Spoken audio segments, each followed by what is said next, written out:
Сонсголын бэрхшээлтэй ч өмнө тавьсан зорилгоо биелүүлж ундаг дугуугаар 6200 км аялаад ирсэн мөнгөн далайг өнөөдөр угтаж авлаа. Тэрээр 6 дугаар сарын 7-ны өдөр Улаанбаатар хотоос гарч Баруун аймгуудаар аялахаар болсон. Анх 5500 км замыг туулах амлалт аван гарсан бол тэрээр 6200 км замыг туулаад ирсэн байна.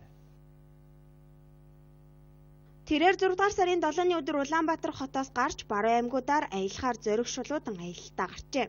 Мөнгөн далайг аялын турш явсан газар бүрт нь угтан авч эмнэлгийн анхан шатны тусламж үзүүлэх, хооллож унтлах, орон байраар хангах, мөн нэг өдрийнхөө цалин хүртэл хандивлаж байсан Монголын залуучуудын холбоо болон нутаг нутгийн сайхан сэтгэлтэй хүмүүст чин сэтгэлээсээ тэрээр талархал илэрхийлж байлаа.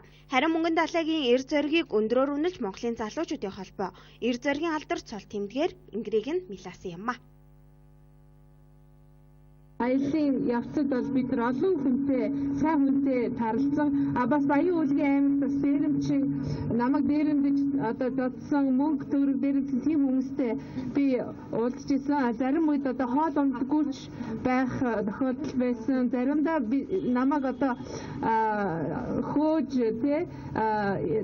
энэ зочид уудлаач юм уу хөөж исэн тийм тохиолдлууд байсан. Гадаа хонох зэрлэг аратан амтны тэр аюул хүртэл тохиолж исэн. Гэтэ энэ бүхнийг би одоо давж гарч энд ирсэндээ одоо маш их баяр.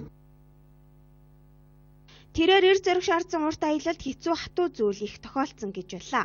Алтай 5 богдыг давхад амьдралдаа хизээч даарч үзээгүйгээрээ даарсан бол замд нэг ч хүн амтантай таарахгүй хэд хоног хүртэл явсан гэсэн юм а.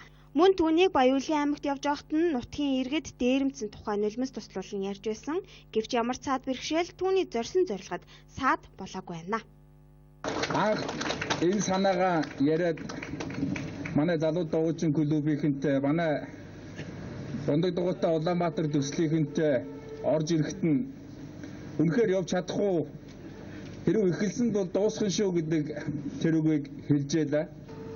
Хүн хэрэг зоригтой хүн хэрэг зорилгынхаа төлөө зүтгэж чадах юм бол хүрж болдсон шүү гэдгийг харуулсан үнэхээр сайхан тод амьд ийм жишээ болж чадсанд баяртай байна. Тэрээр өнөөдөр маш их төсвөр төвчээрийг харуулж аяллаа амжилтаа дуусгаж байна. Мөнгөн далай цаашдаж энэ аяллаа үргэлжлүүлж дэлхийг тойрч аялах бодолтой байгаагаа хэлсэн юм а. Хүсэл мөрөөдөлд хөгжлийн бэрхшээл саад болохгүй гэдгийг хэл яриа сонсголын бэрхшээлтэй мөнгөн далай батлан харуулж чадаж байна.